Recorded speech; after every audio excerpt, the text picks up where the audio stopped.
In the last provincial election, the Tories charged ahead of the other parties by focusing on healthcare. This time, every party knows it's a top issue for voters. Political scientist Catherine told me that begs an interesting question. How are the parties going to distinguish themselves on healthcare?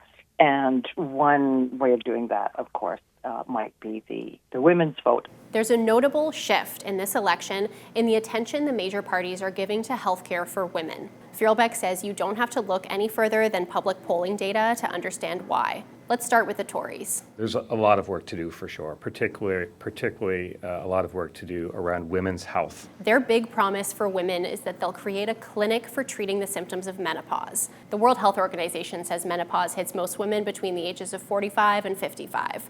That's an important voting bloc for progressive conservatives, one they probably want to shore up.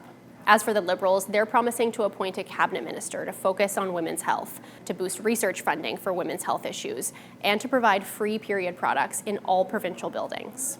Women deserve better from our healthcare system. They need better.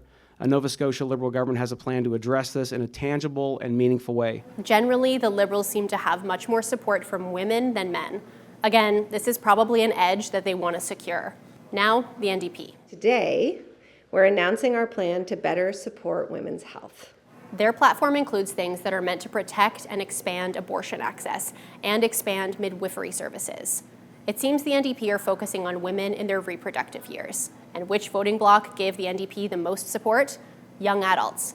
People who are likely to be thinking about or dealing with issues around reproduction. Now, whatever the reason, isn't it just a good thing that politicians are focusing on women's health? Dr. Aruna Dara is a family physician in Halifax, and she says yes, but I think it is an incomplete story of what it means to care for women's health.